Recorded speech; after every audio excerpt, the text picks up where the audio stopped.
Good evening. Good evening. We're going to start right now. My name is Anna Newton, and I'm with Act for the Earth. And it was several months ago that Sally Scoggins sent me an email and said, a friend of mine wrote this book. And she described it and she said, would Act for the Earth like to co-sponsor this? And I said, yeah, I think so. So we kind of worked together. And the end result of that is this program that we're going to enjoy tonight. So I'm going to light the chalice because that's how we always start. And you can, this is going to be hard to do. I need 3 hands. Yeah. So if you won't hear my voice, but you light the match? Perfect. If you'll join me in saying our chalice lighting words. We light this chalice as a symbol of our faith, the light of truth, and the warmth of love.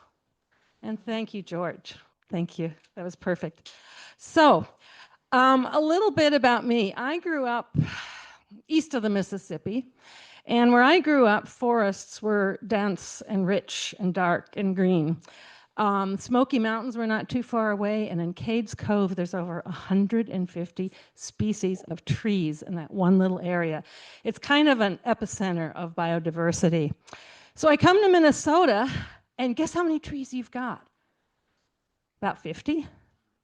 So I entered a completely different environment when I moved to Minnesota. But I quickly came to realize that the trees, if you look at Minnesota, there's a band of trees from the northwest to the southeast, and everything on this side is boreal forest, and everything on that side is kind of prairie, or at least it used to be. And I fell in love with prairies. I stood out there on a July day, and it's in full bloom, and the bugs are buzzing and chirping, and the birds are singing, the meadowlarks. I fell in love with them. And this month, November, our theme of the month for the worship, to organize the worship around, has been interconnected roots. And the staff are using this as a metaphor for the deep and very real roots of racism and economic oppression and da-da-da-da-da-da-da. It's a great metaphor. But tonight we're going to be looking more at the real live plants and the plant roots and how they are interconnected. And amazingly, they've been doing this work and holding the soil together and building soil since 10,000 years ago when the glaciers melted. That's how old our soils are here in Minnesota.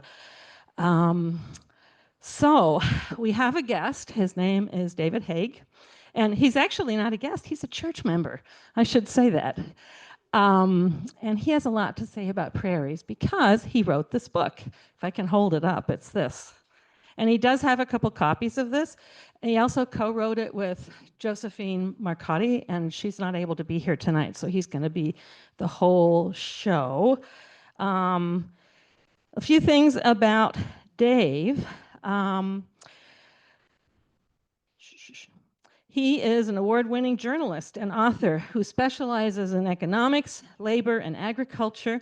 And in his final decade at the Star Tribune, he oversaw environmental and health reporting, editing projects that won the Pulitzer Prize,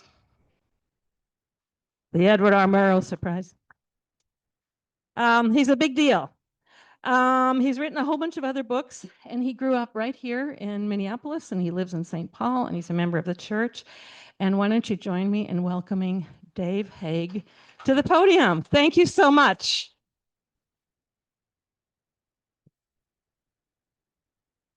Thank you. Heidi, how are we doing on the volume? All right? Yeah, all right. Well, first of all, I want to thank Anna and Philippa and Sally Scoggin for inviting me here tonight, and thank all of you for turning out. For Josephine and me, Josephine can't be here tonight, but for Josephine and me, this is a big crowd. So, this is really great. Teresa and I have been members of Unity for many, many years. I've been to Wellspring, many Wellspring Wednesday events, but I've never been on this side of the microphone.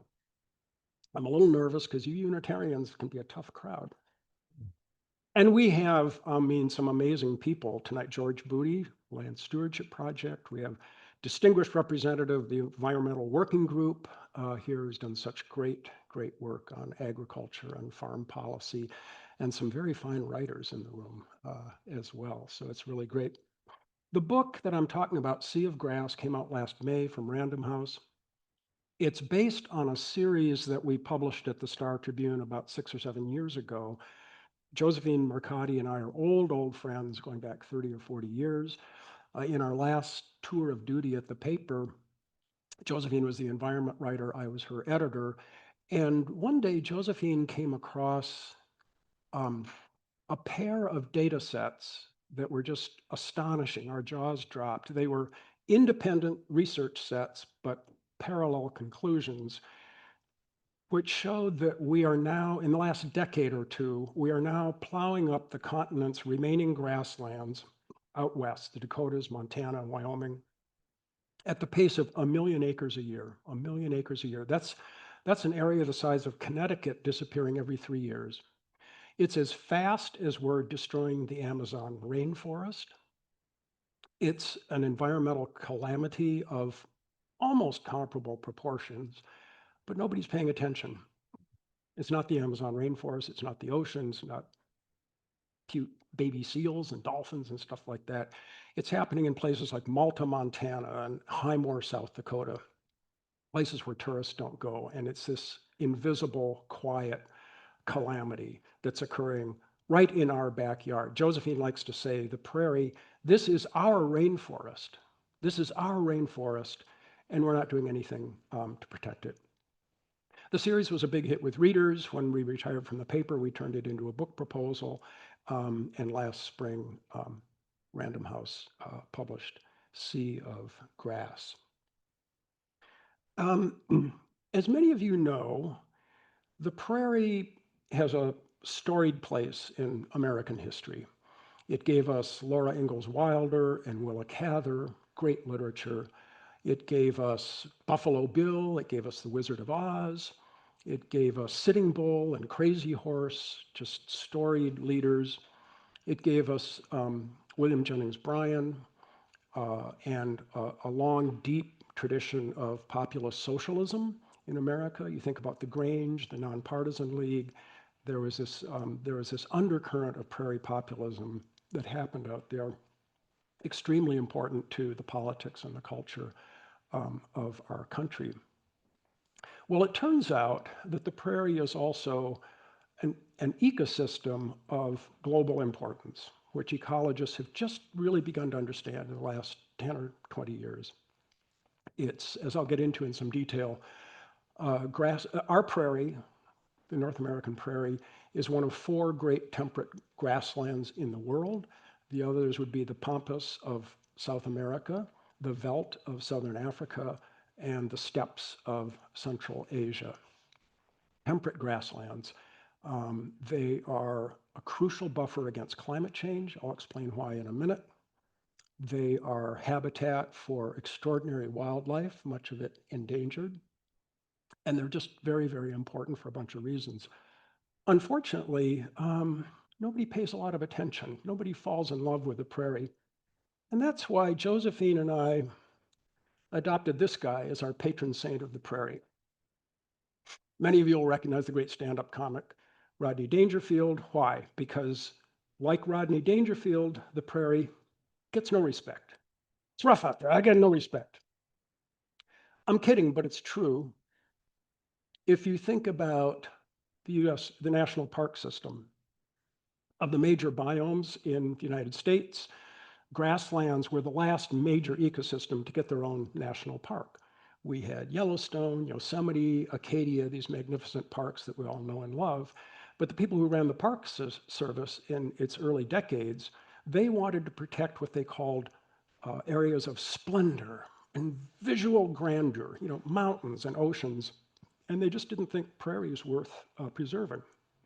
So grasslands didn't really get their own national park till Teddy Roosevelt in 1978. Just another aspect of that. About 10 years ago, 15 years ago, a terrific ecologist named Jonathan Heckstra and a team of researchers, they were trying to give guidance to the world's big conservation groups, World Wildlife Fund, Nature Conservancy, on where they should target their money and their work. So Hextra put together two different measures of ecosystem significance. One is how threatened is this place? How rapidly is it being destroyed? And the other is how well is it protected by international treaties or national parks or private reserves and so on. And when you put those two measures together, most threatened, least protected, the top of the list, it's not the oceans, it's not the rainforest, it's the world grasslands. And we can talk about that if you want to, a bunch of reasons why grasslands are not protected. The main reason is you think about the Rocky Mountains, well, you can't drive a tractor up the side of the Rocky Mountains. So people leave them alone, and they're beautiful. You can drive a tractor across grasslands, and you can make a lot of money.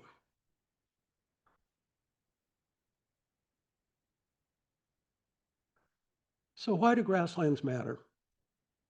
I'm going to be talking to the choir here. A lot of you know all of these ecological issues, so I'll try to go through them pretty fast. Grasslands are an invaluable carbon sink, an invaluable buffer against climate change. Why is that? Grasses, what do? It's photosynthesis, right? They inhale carbon dioxide from the atmosphere. And in the case of grasses, they lock that carbon deep underground. Roots can go 10 or 12 feet underground. And they store that carbon. And as we release more carbon, grasslands absorb it and store it underground. Many of you are gardeners. If you've ever put your shovel in the ground, turned over a shovel full of dirt in our part of the country, it's black, right? In Georgia, it would be red clay. In Virginia, it would be sort of red-orange. New England, it'd be sort of sandy and gray-brown. Here it's black. Why is our soil black? That's carbon, just like the lead of a pencil. That's carbon that's been accumulating underground for millennia. It's estimated that grassland soils around the world hold about 1/3 of the planet's terrestrial carbon stocks. Not as much as the ocean. Ocean is a more important carbon sink, but grassland soils hold more carbon than the world's forests, more than the atmosphere itself.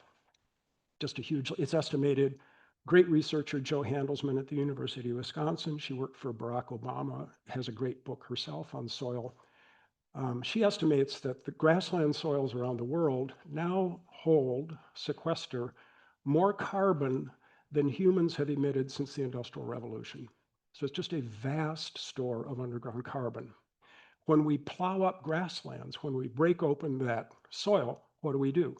We release carbon back into the atmosphere. The prairie is also habitat for beloved and endangered wildlife, monarch butterfly. It's estimated that the western tallgrass prairie, roughly from, let's say, Sioux Falls to the Rocky Mountains, are home to 1,000 varieties of grass and flowers, more than 200 varieties of butterfly, and 1 billion grassland birds. You probably all know the prairie potholes are a flyaway and a nesting ground for half of all migratory birds in North America. The Audubon Society did a great report 5-10 years ago. We've lost 1 billion birds in the last couple of decades. Most of them are grassland birds because we've destroyed their grassy habitat.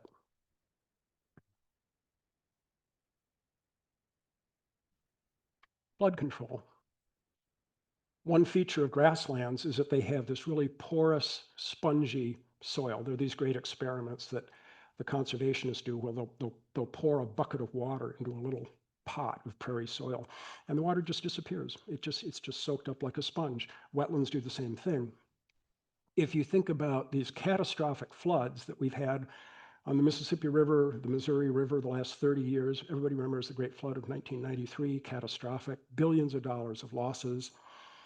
Two researchers at the Union of Concerned Scientists estimated that those major floods in the last 25 years, 30 years, would have been 30% less severe if we had just a little more land in grass in the watershed of the Mississippi and the Missouri, because those grasslands, they hold water and then release it very slowly. Once you plow that land, plant it into row crops, the water runs off real fast and you get bad floods. Erosion is still a problem. Back up. I dumped the erosion slide. It's a little boring. It goes back to the Dust Bowl.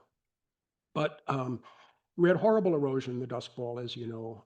Billions of tons of soil were washed off the land because we had plowed up grasslands in places like Kansas and Oklahoma without those deep grass prairie roots to hold the soil in place, leaving the soil exposed for months a year. They were vulnerable to a drought, and we had one. With FDR and the New Deal, the federal government adopted a lot of terrific conservation programs, planting trees and shelter belts and grasses, taking a lot of farms, just simply taking them out of production. It reduced erosion a lot. But even so, it's estimated that we lose almost 2 billion tons of soil every year to erosion. Much of that is water erosion from rain and storms rather than wind erosion, but it's the equivalent of 100 million dump trucks of soil washed away every year. Where does it go? It goes into rivers and streams and creeks. It's not just dirt. It carries nitrate, phosphorus, atrazine.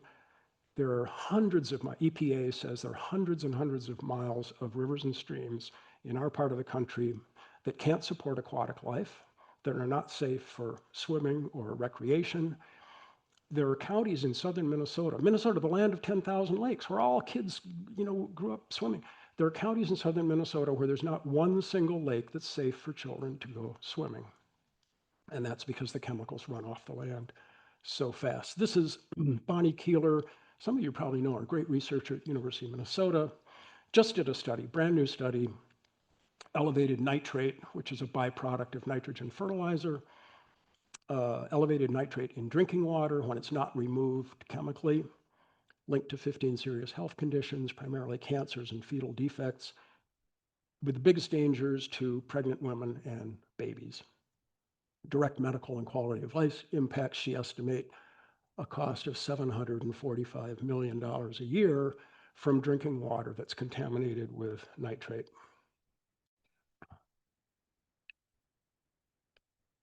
I'll go over this quickly. Natural history of the prairie. You're going to see sort of 3 colored zones.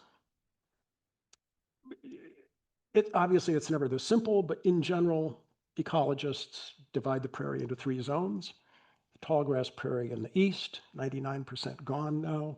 Mixed grass prairie in the center of the country, and out west, short grass. Why is that? The prairie evolved as a response to climate. Don't you love the pictures of the Rocky Mountains there? Who made this slide anyway? But what happens is, storm clouds move in off the Pacific Ocean. They hit the wall of the Rocky Mountains. They dump most of their moisture in the form of rain or snow. Clouds get lighter, and when they pass over the top of the Rocky Mountains, they carry almost no moisture. So the land that's right in the rain shadow of the Rocky Mountains gets very little, maybe 9-10 inches of rain a year, can't support much grass, short grass prairie. By the time you get farther east, states like Iowa, Illinois, Missouri, where rainfall is a little more plentiful, that was the tall grass prairie. And literally, some of you have probably visited some of these restored prairies. Literally, the grass is over your head.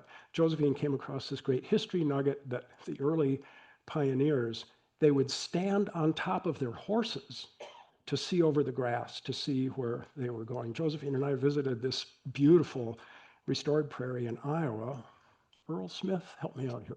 I think it's the Earl Smith, east of Des Moines.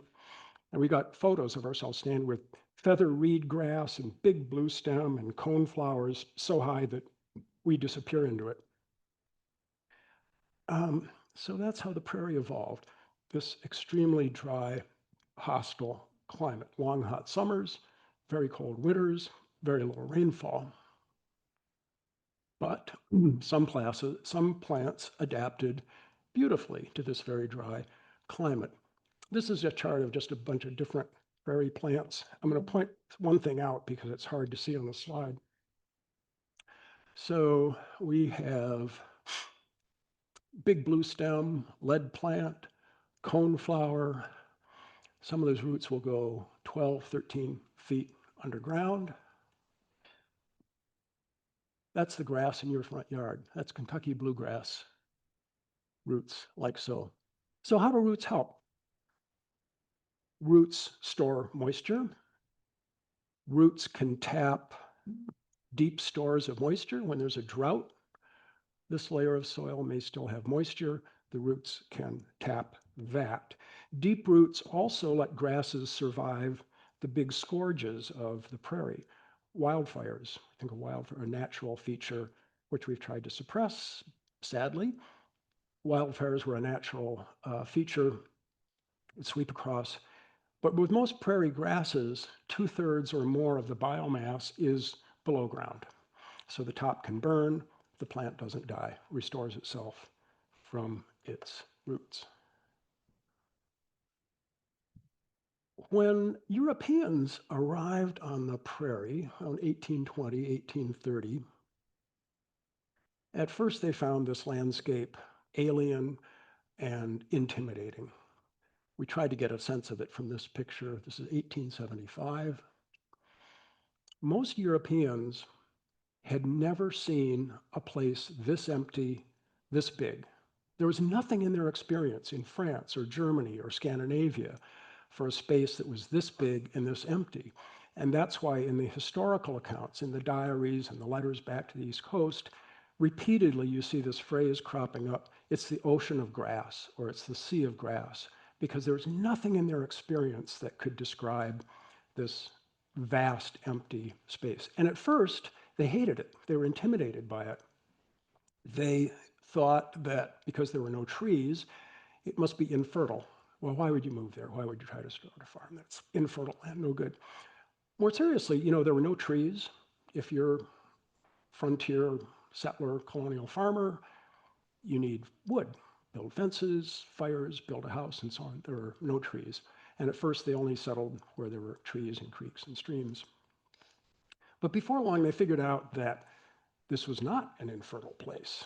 I mean, there are these anecdotes, some of which I think are, fairly true, of these very primitive frontier farmers just really kind of scratching the ground and, throwing some wheat seeds down, and lo and behold, they would get a wheat crop, not a great wheat crop, but a wheat crop.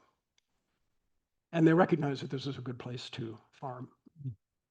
This is probably a good point to pause and talk for a minute about Native Americans, because of course, why did this land seem so big and empty? Why were our leaders, Jefferson, Hamilton, Jackson, encouraging East Coast people and immigrants to move west and settle the land? It's because we had taken it away from the original inhabitants.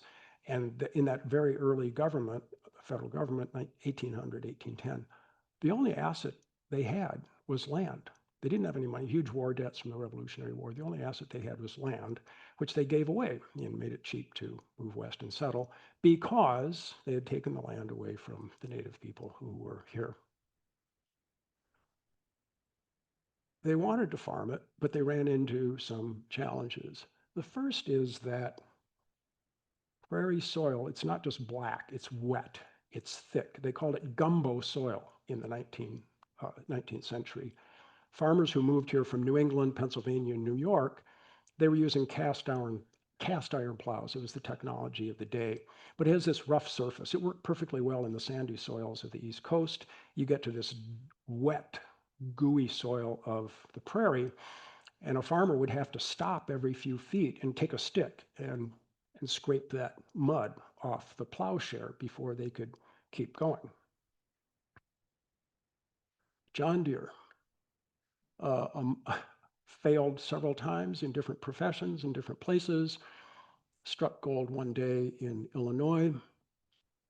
Blacksmiths had started experimenting with polished steel. He took a discarded sawmill blade, took it back to his workshop, made the plowshare, that's the cutting edge, out of polished steel, and put one outside his blacksmith shop, and a curious farmer bought one. A year later, he was selling 1,000 of these plows a year.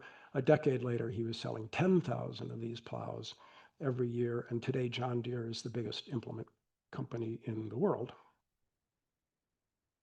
Draining the swamps, it was a dry climate, but there were a lot of swamps. The northern third of Iowa was really too wet to plow. I won't go into it, but there are these amazing accounts of settlers trying to get across the plow, across the swamps, and they gave them names like Hell Swamp and Devil Swamp because they hated it. Pretty soon they figured out imported technology from Scotland, clay tiles, like roofing tiles, bury them under the field. It lets the water drain away. And that's why if you spend any time in the countryside, farmers and rural people will still talk about tiling out their field. Of course, today they're using corrugated plastic to tile it out, but tile drainage enabled them to draw out a lot of that land. Just to give you a sense of the scale and the ambition, in about 1890, the New York Times sent a reporter out to Iowa to look at this tile drainage process. And he wrote back that if you consider the human power involved, the animal power involved, the amount of earth that was moved, it was the equivalent of digging the Panama Canal.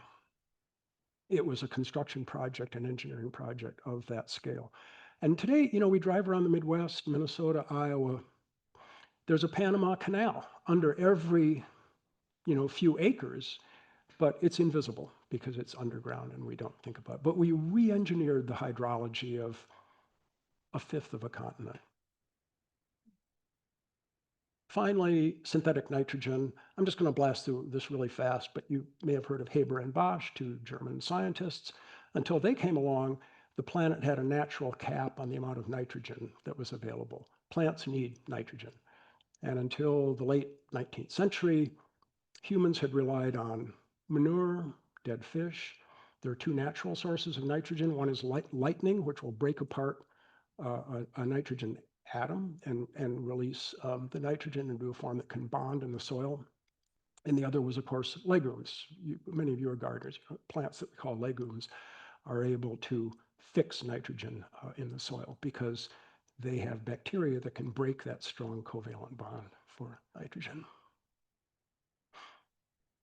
You add up all these technological breakthroughs in the 19th century, plus huge waves of immigration, federal incentives to move west, settle the land. 300 million acres of land transformed from this wild, beautiful grassland into a gridwork of tidy little farms. 1/6 of a continent. Some historians say this is the biggest example of land transformation in human history. 1/6 of a continent completely transformed. And in the process, 99% of the tallgrass prairie is now gone. 1% remains. About 1900, the plows came to a stop. You can't quite see the 98th meridian. It's the dotted line that runs down the middle of the continent. West of the 98th meridian, the climate gets really dry, really hostile. And farmers more or less stopped. Not entirely, they were trying Kansas, they were trying Nebraska, but the plows, sort of stopped. And the result is that the western grasslands, short and mixed grasslands, Dakotas, Montana, Wyoming, stayed in grass. Farmers thought, I can't make a living growing crops here. It became cattle country. Another amazing chapter of American history with cowboys and everything like that. But it stayed in grass until about 20 years ago, 30 years ago. Second generation of agricultural breakthroughs. The big agrochemical corporations started developing hybrid seeds. So there's now drought-tolerant corn, drought-tolerant soybeans, short season corn and soybeans that could grow in a really, really cold climate where the ground doesn't really thaw until maybe May, has to be harvested by September. Monsanto introduced Roundup, the famous herbicide, along with seeds that were ready for Roundup, pivot irrigation, federal crop insurance, which made it attractive to plant in places that are very, very risky.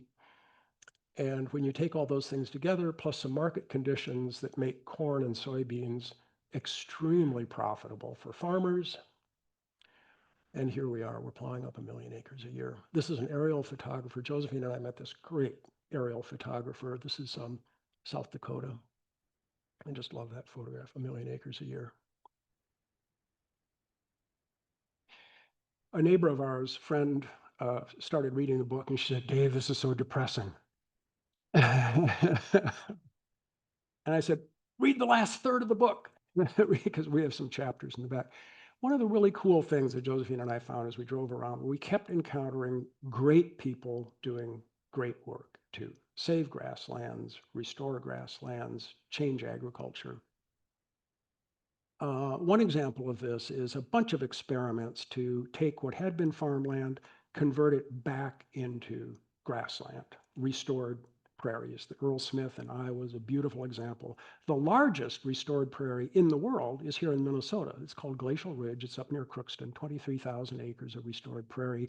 Josephine wrote a chapter. I can talk about that more if you like. But it's, and now the DNR, other Minnesota leaders are hoping to make a whole sort of archipelago of grasslands down the western side of Minnesota by linking existing grasslands or restored grasslands. And pretty soon we could have, thousands and thousands of acres of grassland along the western side of the state. There are going to be places like Iowa where, we're never going to turn it all back to grassland. I mean, there's just billions of dollars to be made, thousands of people who earn their livelihood from farming. We're never going to get rid of corn and soybeans in a place like that. But we can change agriculture in a way that is less damaging to the land and the water, and in a way that mimics the beneficial effects of prairie grasses and wild grasses. There are things, you guys will be familiar with some of these, planting cover crops in the winter, having more diversified crop rotations, so it's not just corn and soybeans, but you get some alfalfa, barley, oats. Nature likes diversity. No-till plowing or low-till plowing does less damage to the soil, doesn't open up, release all that carbon. And there's this fabulous group in Iowa called Practical Farmers of Iowa. They promote these conservation farming techniques, you know them well. And the genius of Practical Farmers of Iowa is it wasn't founded by conservationists, it wasn't founded by environmentalists, it's not backed by big money or city folks, it's farmer to farmer.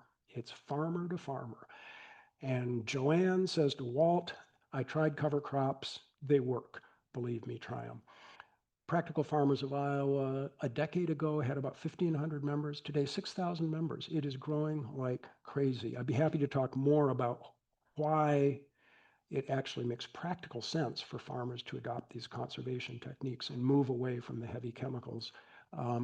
But members of Practical Farmers of Iowa, by our calculation, now represent about 10% of all the farmland in Iowa. That's a lot, and it's making a difference to water quality and soil.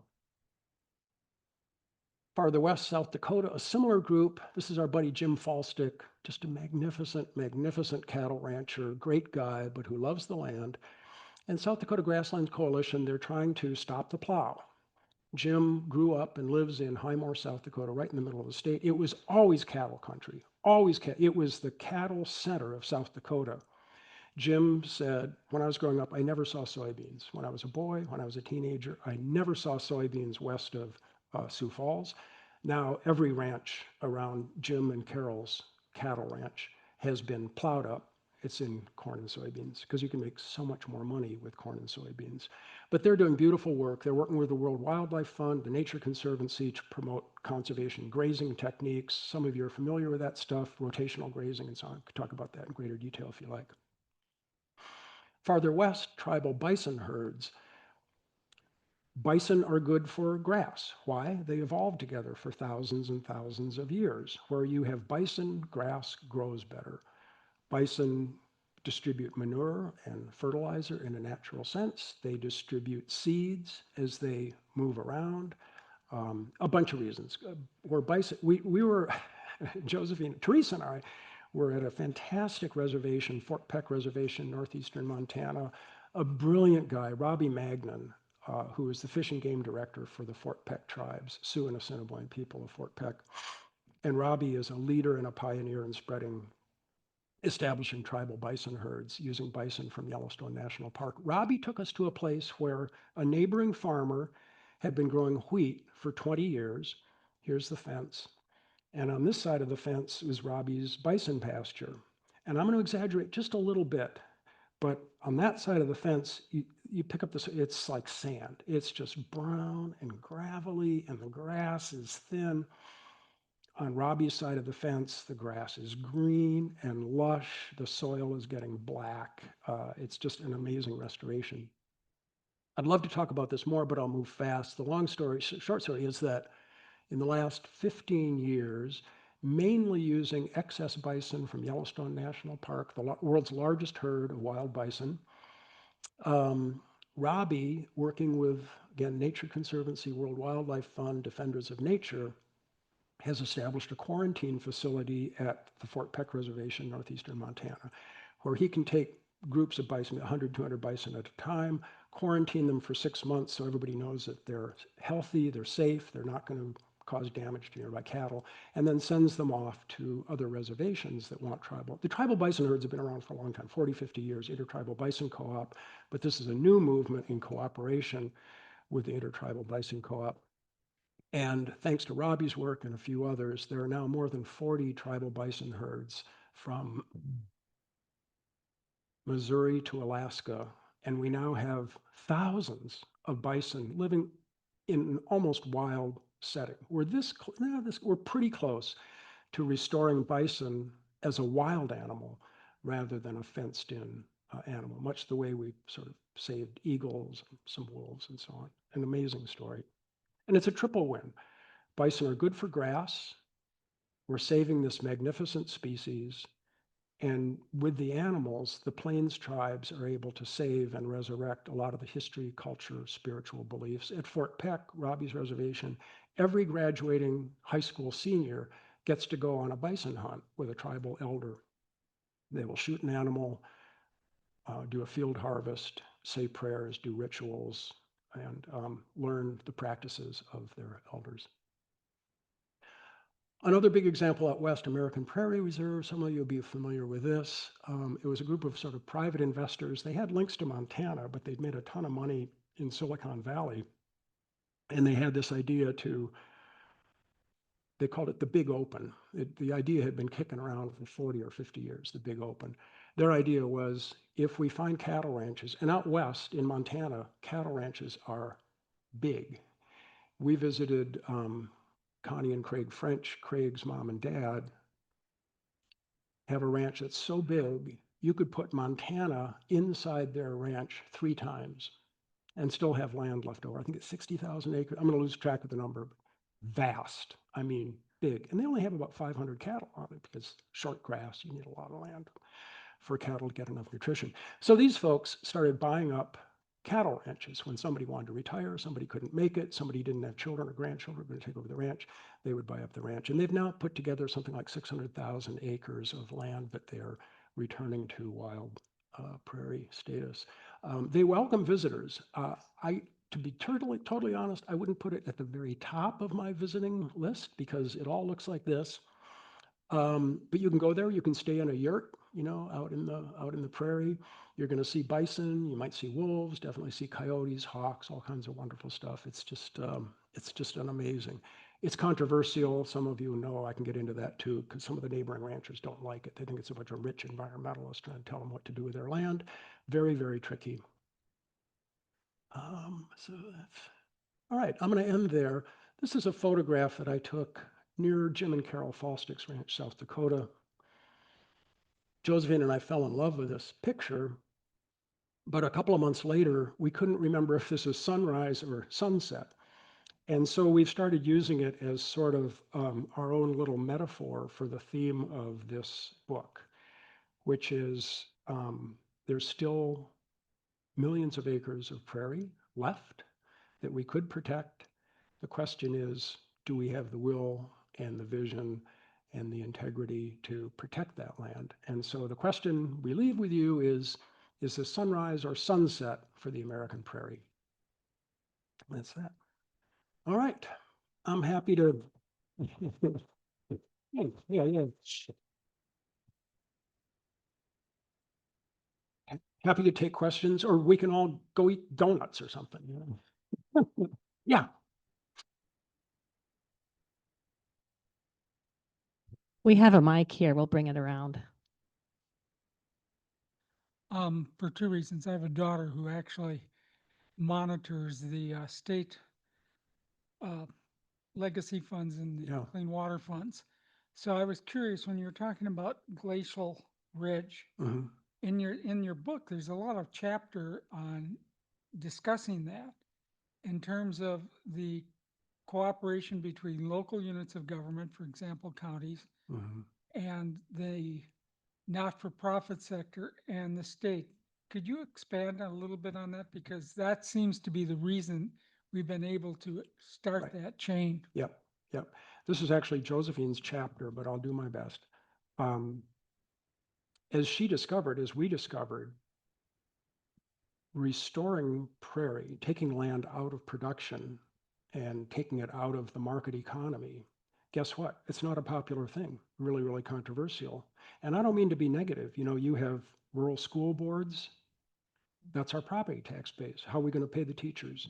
You have county commissioners. How are we going to pave the roads? That's our property tax base. If you take that out of production, it will yield less tax revenue.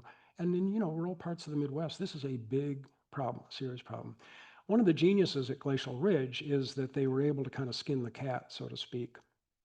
They created a trust fund to pay the county in lieu of lost property taxes.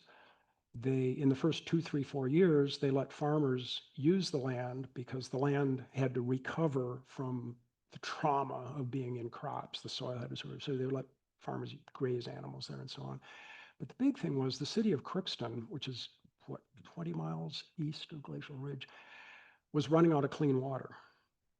Its water was tainted with nitrate, phosphorus, other farm chemicals they were running out of.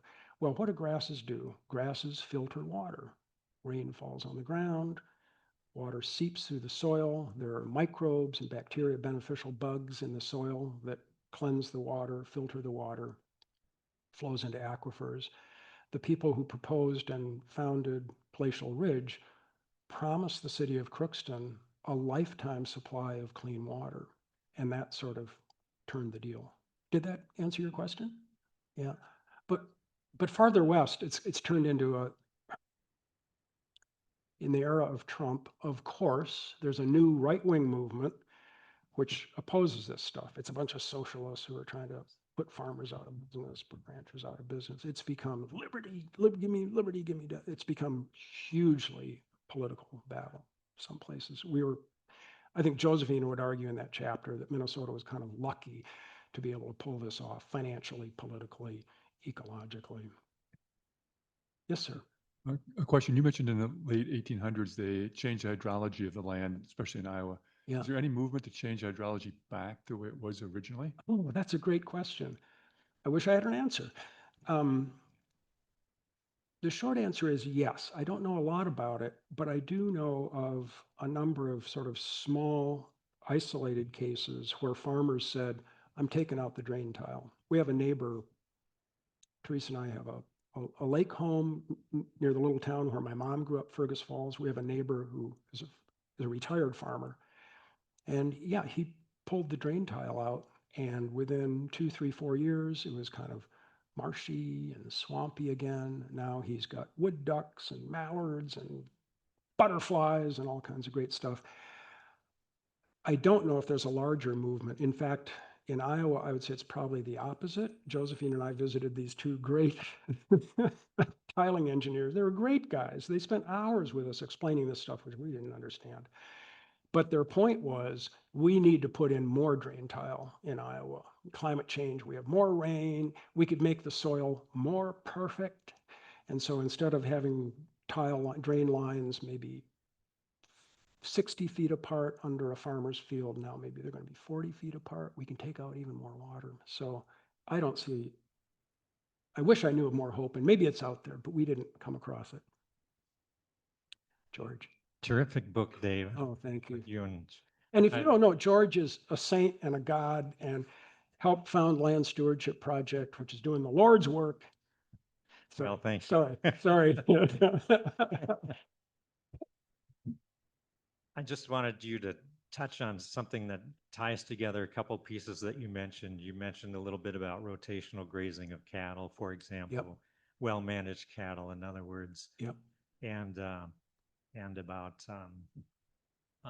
the kind of prairie chain down the western part of the state that needs to be tied together, but it also needs buffering between the existing remnant prairies and then the tradition or the existing farmland around it.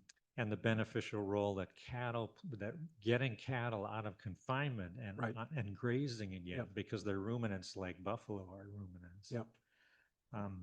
Which were integral to the prairie. But so the beneficial role that well-managed cattle can play, especially if they're grazing Yep. on the landscape, Yep. and what that does for the grasses. Yep. Yep. Because Yeah. we've got pictures of just what you were talking about with cattle, well-managed cattle and corn right next to it. Yeah. Big Wow. difference. Wow. Cool. Yeah. I'm so glad you brought it up. The whole beef cattle thing is such a gigantic controversy, and you find people who are passionate on both sides. As you all know, cattle emit methane, which is a extremely powerful climate change gas. Beef cattle take up a lot of land, a lot of water. This is just me speaking, but we would all be better off if we lived on rice and lentils than if we ate beef all the time. But it's a little more complicated than that. There's a great book by a British guy whose name I can't remember. I'll bring it next time, who kind of makes the case for beef, because grasslands, of course, grew up, evolved thousands of years with ruminants. Grasses grew up being grazed. And if you can get cattle to mimic the behavior of bison, to move around out in the open, where they're not staying in one place and eating the grass to the ground, if they're moving around, if they're spreading manure around, it can be, and then grazing the grass stimulates new growth. And if the cattle ranch is profitable, the rancher is able to stop the plow. Don't plow this land. Yeah. Although in the sad case in western South Dakota, corn and soybeans are now so much more profitable than raising beef cattle. Real complicated reasons that I don't entirely understand. George, maybe you get it. But we met a lot of people who, you take the cattle off your land, you hire somebody to plow it open. An acre of land that was worth $1,000 is now worth $3,000. That's how much more valuable plow ground is because of corn and soybeans. And there are a lot of ranchers who just cannot say no to that, or their children who are not. And raising cows is dangerous, difficult, hard work, and they say, forget it, make more money plowing it up. Yes, sir. Could you talk a little about fire, Mm, about how fire can release the prairie seeds right, that have right. lain there for 100 years? Yep. The, And yep. second question in there, can you think about if human beings stopped interacting and changing the prairies, Yeah. how long might it take for those Yep. prairies to restore themselves? That's a great question. Let me take them in reverse order because I know more about the second question than the first. But people think, oh, prairie, it's just wild, stop mowing it, sprinkle a few seeds out there, and pretty soon I'll have a prairie. No, it takes a lot of work, a lot of special conditions and work and so on. And there's a great guy at the University of Minnesota, Jason Hill, on the St. Paul campus, who has estimated that to restore the plant diversity of native prairie after you stop plowing land, it would take 100 years for the diversity of that incredibly complex ecosystem to come back. Here I'm going to get into a couple of my favorite things. There's now big research on soil and why soil is important. We visited a great guy in Kansas State, Chuck Rice. He shared a Nobel Prize 15 years ago for his work on grass and soil and climate change. And he said, it's a living thing. It is a living thing. This much soil, a tablespoon of prairie soil holds more microorganisms than the human population on Earth. 3 billion microorganisms in that much soil. Really complex. Jo Handelsman at the University of Wisconsin, she calls it the most complex habitat on Earth. A bucket full of soil, more complex than the ocean, more complex than the rainforest. So it would take a long time, but it's not impossible, right? Teresa and I have a tiny little prairie near the lake place. And within the second year, oh my God, butterflies, pollinators, bees, and it's smaller than this room, but it's just alive with pollinators. It's wonderful. The fire thing, yeah, fire is part of it's one of the natural disturbances of native grasslands. Fire is necessary to release seeds and so on, but also to counteract competing plants and life forms. Josephine and I were at a Grasslands Conference in Nebraska, the annual National Grasslands Conference. And, they have breakout sessions, room A and room B. I would say fully a third of all the sessions at this 3-day conference were about woody encroachment, because red cedar and other things, in the absence of wildfire, these plants will move in and take over. At Kansas State, where Chuck Rice teaches, they have a big, beautiful preserved prairie, Kanza Prairie, and they're doing all kinds of really cool experiments with controlled burns to keep out the woody encroachment. Yeah.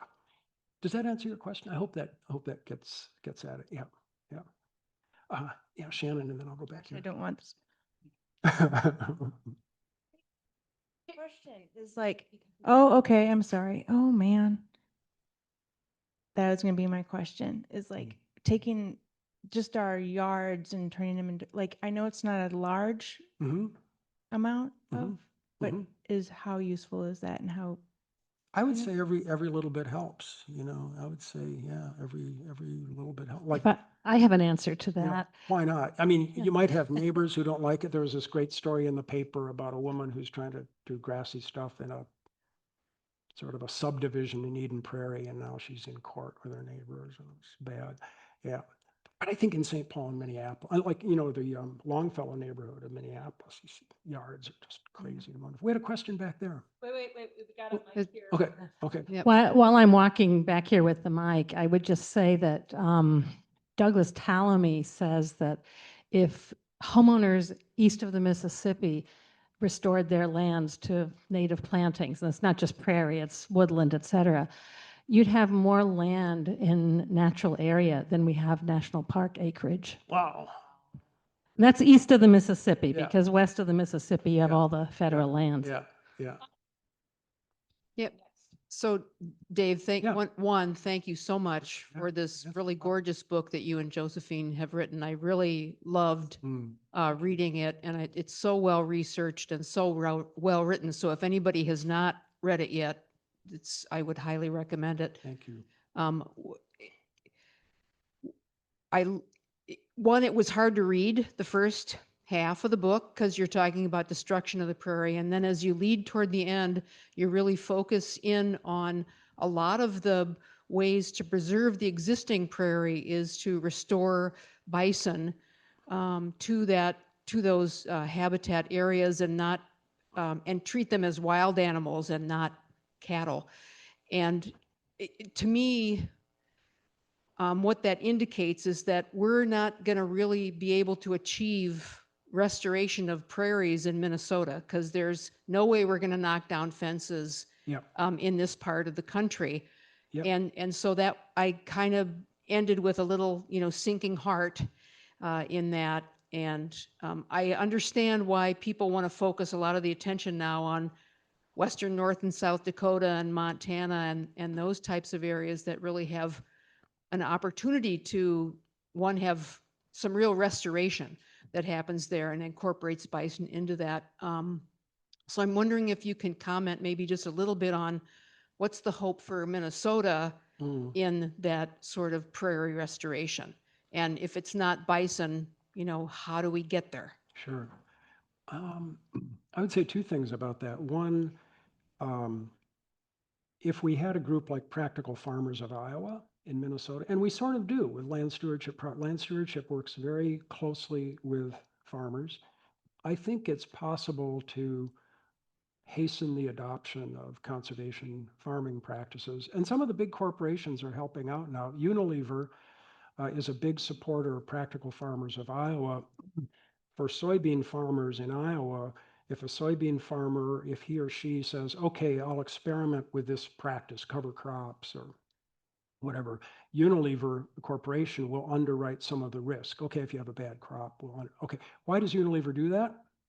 They own Hellmann's mayonnaise. What does mayonnaise need? It needs, soybean oil. But that's an example of a company that's trying to do the right thing. Niman Ranch, if you go to Chipotle, you're probably eating Niman Ranch chicken and pork. They do beautiful work. So I think there are ways to sort of spread those conservation practices. Number two, and this is a topic that I'm just really starting to explore. I have the sense, Josephine's daughter worked for the Minnesota Land Trust and knows more about this. Conservation easements is the topic. I have a sense that more and more land is being put into conservation easements.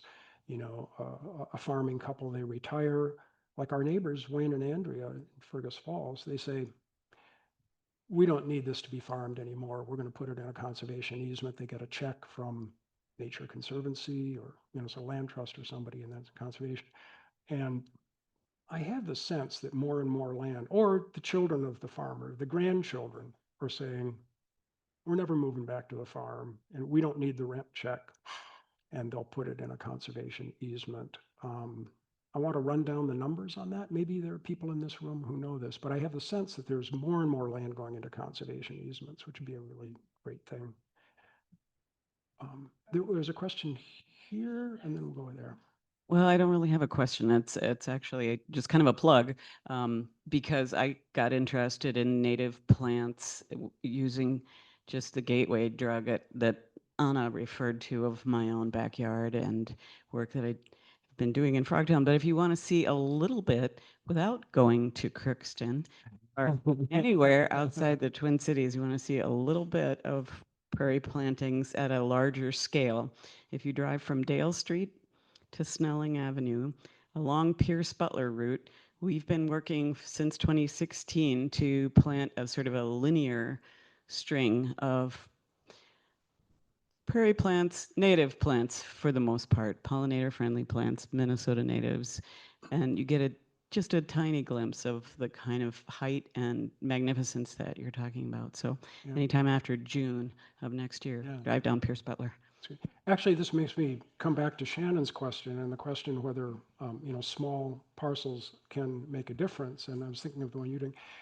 Somebody we write about in the book, fantastic researcher at Iowa State, Lisa Schulte Moore, was a MacArthur genius. She won this for her research on, she calls them prairie strips in Minnesota. I think we call them buffer strips. Long story short, her research showed that if a farmer sets aside a very small portion, 5 or 10% of a field, into grasses, native plants, the roots go so deep, the soil becomes so healthy that even a small portion of land in a farmer's field can have outsized impacts in reducing erosion, reducing runoff of chemicals into nearby water, insect populations come back, bird populations come back. I don't want to oversell it. No solution is perfect. But her research shows that even small areas of prairie strip, buffer strip, can make a big difference for soil and water. Oh. The role of the farm program? Oh, to your mountain. Which one's on? It's on. I just wondered if you wanted to talk about the role that the farm program plays in this whole dynamic, particularly the price supports for corn and soybeans that Yeah. incentivize farmers to plow up Yeah. land Yeah. for corn and Yeah. soybeans. Yeah. Bad.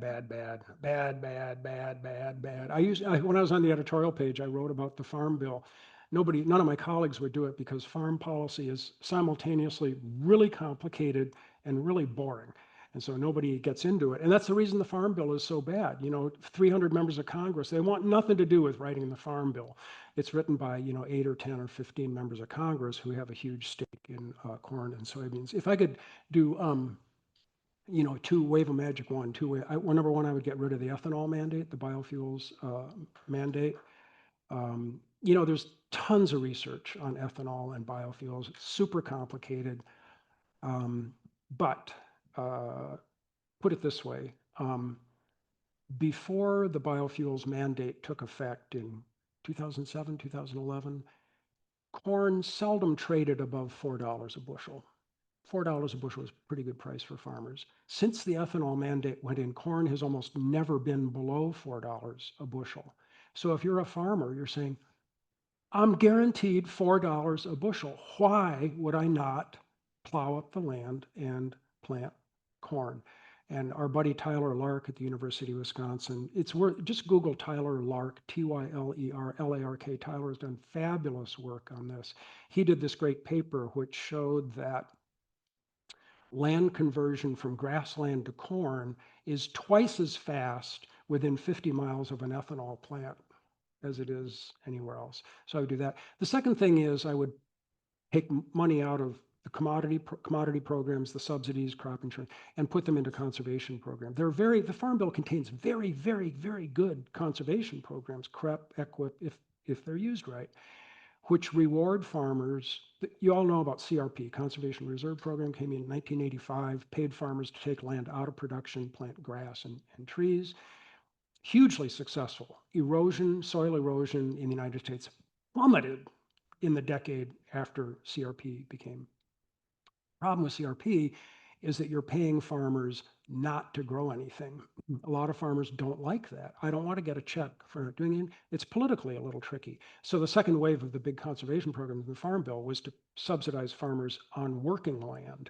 So, okay, you can grow a crop, but we'll help pay for these practices. And the way I'm an old economics guy, the way I look at it is, if we're going to give farmers public money, we should get a public benefit from it. If we're going to spend public money, we should get clean water. We should get more wildlife. We should get a public good out of that. There was a question here. Yep. I wondered if in your research for the book, you came across an organization called the Prairie Enthusiasts. I know there are a few of us who are Yeah. members of that group. They have chapters in a number of Midwestern states, and they have a new chapter here in the metro area, the Oak Yep. Savannah chapter, and they need people, so well, you may know more than I do, but Go ahead. No. they work a lot with private landowners who want to restore an aspect of their land, and they have a really wonderful training on learning to do a prairie burn, and they're always looking for people to help do that. So Yeah. anyway, if you want to say any more about them, I mean, it's Sure. probably a pretty small effort, but I You don't know. I found it very inspiring when I was trying to figure out, like, well, what could I do to help? Well, I can join. They have a wonderful conference in February. It's online. Yep. Yeah. So anyway, Yep. that's. We didn't know much about Prairie Enthusiasts when we started working on the book. We kept running into folks, and I still don't know a lot. I still keep running into new folks who are active. But Prairie Enthusiasts is so great that Josephine and I are giving 2 talks to the Prairie Enthusiasts, to the big annual meeting, and then to another regional. So yeah, we've become huge fans. Yep. While you're moving the microphone over, let me just put in a plug for a couple of books quickly, because otherwise I'll forget. If you're looking for a ray of hope, it's a pun, sorry. Bill McKibben has a new book called Here Comes the Sun. It's about solar power. Long story short, he says that the technology and the economics of solar power have improved so radically just in the last 3 or 4 years that it's hugely hopeful. And this is an exaggeration, but you could almost say it doesn't matter what Trump does. Solar power is now so powerful. So, yeah, you have villagers in Pakistan and East Africa who are installing solar panels, and nobody can stop them. So McKibben's book is really good. A British journalist named George Monbiot, he's kind of a hellraiser, has a column in The Guardian, great newspaper. And this is a terrific book which looks at food production and how we're destroying the world, and is there any hope? He tries to find a ray of hope. I'm not quite sure.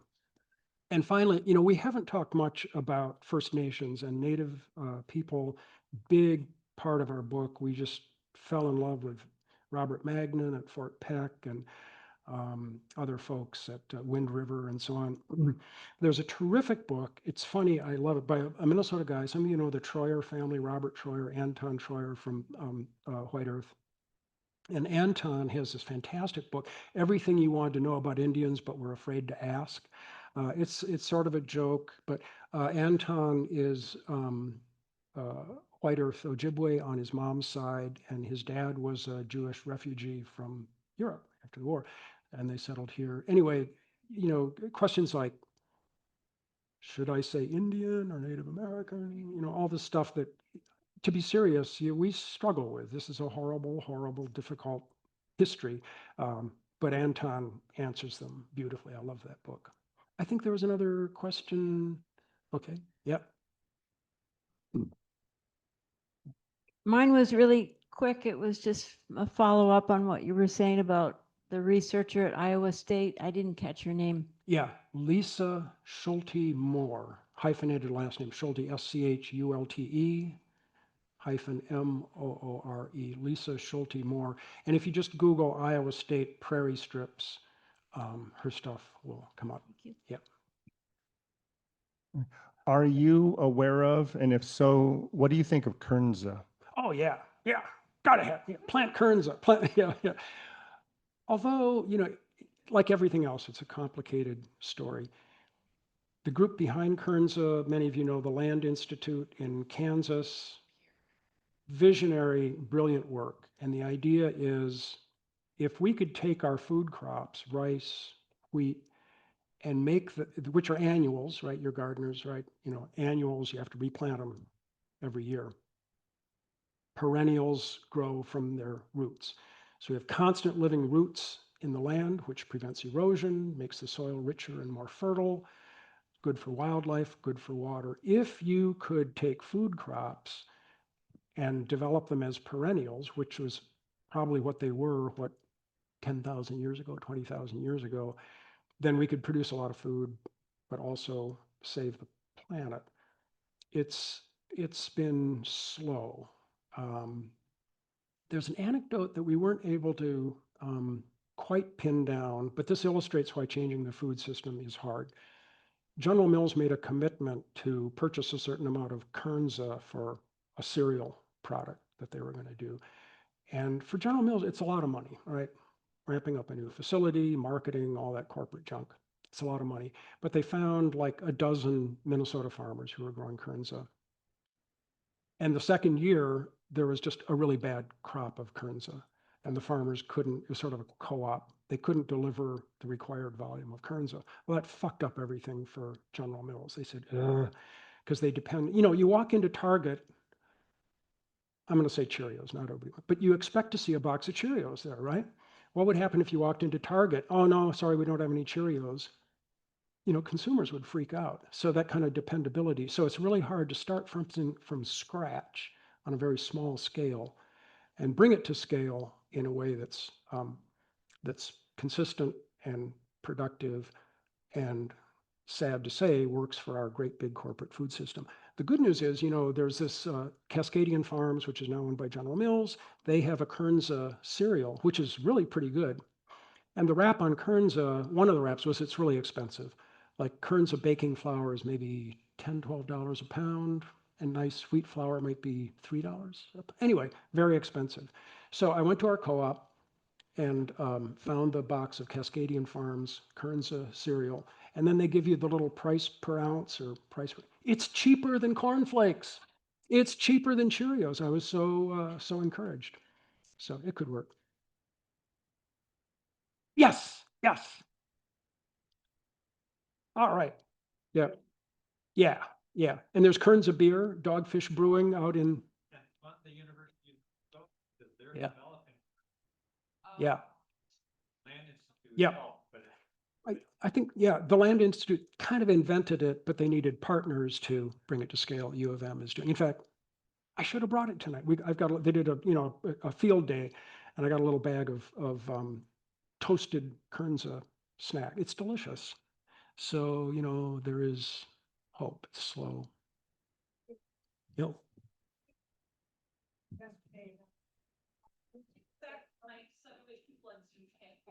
Okay.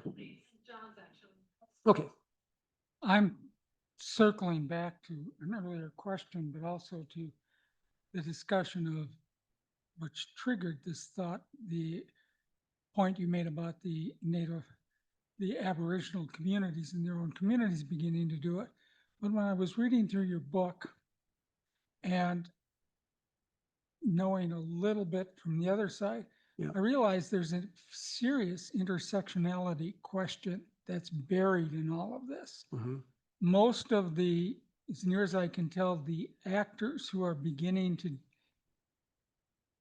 attempt transformation and return are white, Yeah, middle class. yeah, There's a whole population yeah.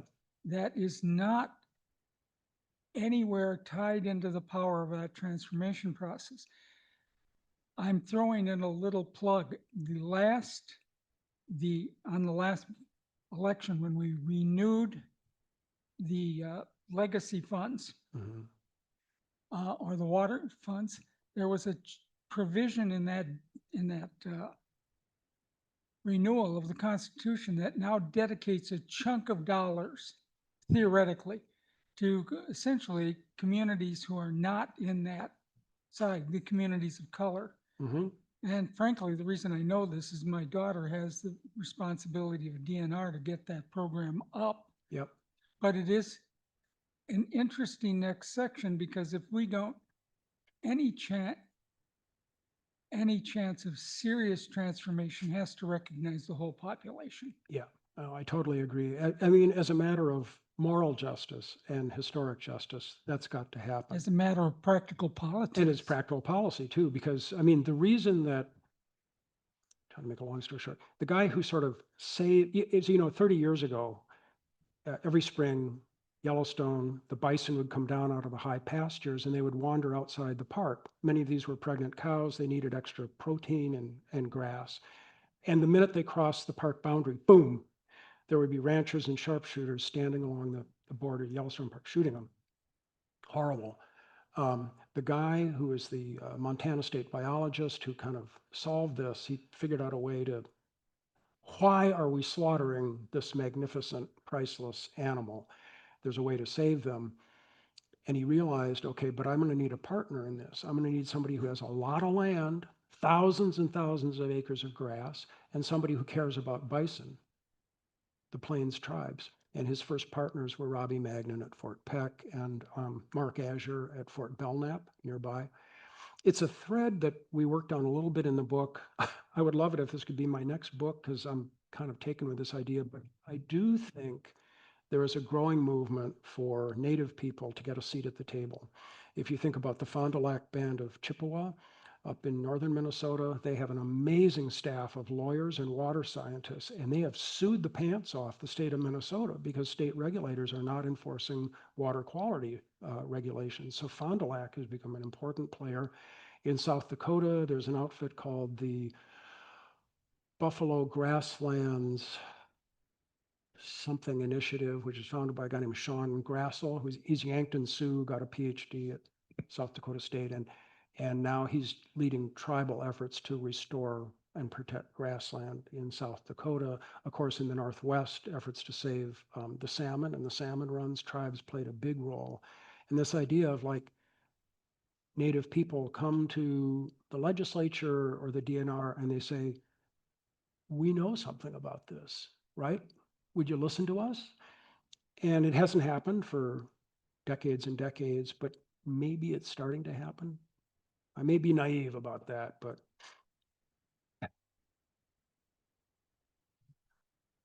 Anna, how are we doing Okay. for time? Well, I think we're done with questions, but I wonder if you want to say something about, you have some books to sell? Oh, we do. It just so happens, I have a box of books here, and Therese, I think, is in a position to take Venmo.